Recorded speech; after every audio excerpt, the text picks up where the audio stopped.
আসসালামু আলাইকুম। এই ভিডিওতে আমরা দেখব কিভাবে আপনি এরিয়াটাকে অ্যাক্টিভ করতে পারবেন। তো সলিডওয়ার্কে আপনি যখন প্রবেশ করবেন, আপনারা তো প্রথম দিকেই এখন আছেন। তো সলিডওয়ার্কে যখন প্রবেশ করবেন তখন আপনি আপনার কিন্তু সলিডওয়ার্কের এরিয়াটাকে অ্যাক্টিভ করে তখন আপনার দেন কাজ করতে হবে। তো বেশিরভাগ ইউটিউব চ্যানেল ওর বেশিরভাগ জিনিস ক্ষেত্রে আমি যেটা একটা মিস করছি এক টাইমে, সেটা হচ্ছে যে তারা এরিয়া কীভাবে অ্যাক্টিভ কোথায় এটা বিস্তারিতভাবে দেখায় না। ঠিক আমার ফ্রেন্ড সার্কেলে আমি বেশিরভাগ দেখছিলাম ওরা বেশিরভাগই এরিয়াটাকে অ্যাক্টিভ করতে পারে না। যখন আপনি লাইনের কাজ শিখাবেন, সার্কেলের কাজ শিখাবেন, সবাই পারবে, দেখবেন এরিয়াটাকে অ্যাক্টিভ করতে পারবে না। এবং এরিয়া অ্যাক্টিভ করার বিভিন্ন ধরনের সিস্টেম আছে। তো আপনি কোনটা শিখবেন, আমি আপনাকে সবচেয়ে ইজিয়েস্ট ওয়ে যেটা, সেটা আমি আপনাদেরকে শিখিয়ে যাব। তো একটু মনোযোগ ধরে রাখেন। দেখেন সলিডওয়ার্কে যখন প্রবেশ করবেন তখন সলিডওয়ার্কে আইকনের উপর দুইটা প্রেস করলে তখন এরকম একটা জিনিস চলে আসে, তখন সলিডওয়ার্ক ওপেন হয়। তখন আপনি কীভাবে চলে যাবেন, এটার মধ্যে একটু প্রবেশ করি। প্রবেশ করার পর আপনি এরিয়াটাকে কীভাবে অ্যাক্টিভ করবেন। তো এরিয়াটা কীভাবে অ্যাক্টিভ করবেন সেটা হচ্ছে যে আচ্ছা, আপনার একটু গ্যাপ রয়ে গেছে, সেটা হচ্ছে যে আমি আপনাদেরকে একবার ওপেন থেকেই দেখাই। হ্যাঁ, ওপেন থেকে দেখাই, তখন জিনিসটা বুঝবেন। আপনারা তো অনেক আশা করি একবারে এখনও পুরোপুরি আপনাদের রেডি হয় নাই, তখন আপনারা জিনিসটা ধরতে পারবেন আর কি, ক্যাচ করতে পারবেন। দেখেন আমার এখানে সলিডওয়ার্ক আছে, আমি এখানে দুইটা প্রেস করলাম। দুইটা প্রেস করার পর ওয়েট করতে হবে আর কি। সলিডওয়ার্ক তো অনেক ভারী একটা সফটওয়্যার, সেই কারণে এটা ওপেন হতে একটু দেরি অর্থাৎ সময় লাগে আর কি। তো সময়টা আপনাকে দিতে হবে। সময় যদি আপনি না দিতে চান তাহলে কিন্তু হবে না, কারণ আপনার কম্পিউটার এত পাওয়ারফুল না।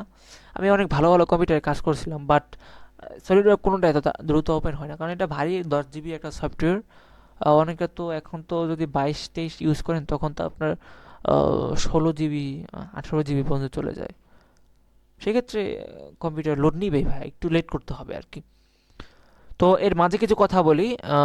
যেহেতু আপনারা কোর্সে ভর্তি হয়েছেন, অবশ্যই কোর্সগুলো নিয়মিত করবেন অ্যান্ড নিয়মিত প্র্যাকটিস করবেন অ্যান্ড কার্সরটা, আমার মাউসের কার্সরটার দিকে লক্ষ্য রাখবেন অবশ্যই। তো এরকম একটা জিনিস আপনার ওপেন হবে। আপনার ক্ষেত্রে আরেকটা জিনিস ওপেন হতে পারে, সেটা আমি না এখানে একবারে অ্যালাউ করে দেয় নাই। তখন এটাকে একটু, এই যে এই পাশ যেটা, এটাকে একটু ধরে এভাবে এটার এই যে লাইনের উপর নিলে এরকম একটা জিনিস চলে আসবে, তখন এই যে মাউসের রাইট বাটন প্রেস করে এভাবে সরিয়ে দেবেন আর কি। তো আপনার এখানে আরেকটা জিনিস ওপেন হবে, আপনি ওটা নিয়ে প্যারা খাবেন না। তো ওইটা আপনি এখান থেকে একটা ক্রস চিহ্ন থাকবে, সেখানে কেটে দিবেন। তো আপনি এরকম একটা ইন্টারফেস পাবেন। ইন্টারফেস পেলে কি করবেন, তখন আপনি এই যে এখানে চলে যাবেন। এখানে এটার উপরে প্রেস করার পর, এটার উপরে প্রেস করার পর আপনার এরকম একটা জিনিস চলে আসবে। তখন আপনি কি করবেন, আপনি পার্টের উপর দুইটা প্রেস করে দিবেন, আর একটা প্রেস করে এখানে ওকে প্রেস করবেন। আমি পার্টের উপর দুইটা প্রেস করে ঢুকি আর কি। তো পার্টের উপর দুইটা প্রেস করে দিলেই আপনি সলিডওয়ার্কের ভিতরে ঢুকে যাবেন আর কি। তো এর থেকে সহজ ভাবে আপনার আর কেউ শিখাতে পারবে না। দয়া করে যদি আপনি না বোঝেন তাহলে একটু পিছনে দেখে ইয়ে করে তারপর দেখেন আর কি। তো ওই জিনিসটা দেখার পর এখন দেখেন আপনি এরিয়াটাকে কিভাবে অ্যাক্টিভ করবেন। এরিয়াটাকে অ্যাক্টিভ করার জন্য আপনাকে একটা প্লেন, অর্থাৎ এখানে তিনটা প্লেন আছে, front plane, top plane and right plane, এই তিনটা প্লেন আছে। আপনি যে কোনো একটা প্লেনে স্কেচ দিতে হবে। কিভাবে দিবেন, এই প্লেনটার উপরে প্রেস করবেন, প্রেস করার পর এই যে উপরে দেখেন এই যে স্কেচ একটা অপশন আছে, এটার উপরে প্রেস করে দিবেন। বুঝতে পারছেন, আপনার প্লেন ওপেন হয়ে গেল। প্লেন কিন্তু আপনার ওপেন হয়েছে।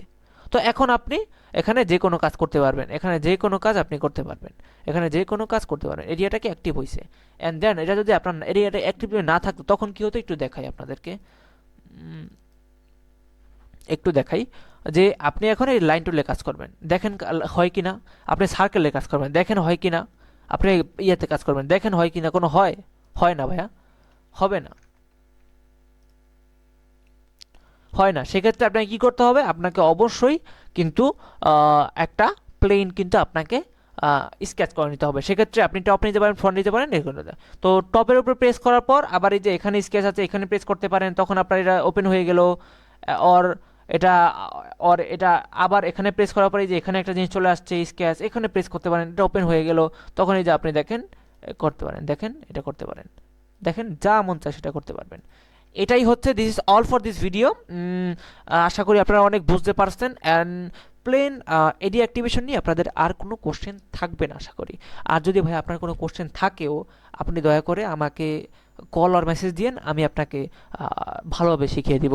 আর এখানে কল আর মেসেজ দেওয়ার কোনো প্রয়োজন বোধ আমি মনে করি না, কারণ এটা খুবই সহজ। আপনি একটু পিছনে পজ করে দেখেন অ্যান্ড শিখেন। তো সকলকে অনেক অনেক ধন্যবাদ। পরবর্তী ভিডিও দেখার আমন্ত্রণ রইল।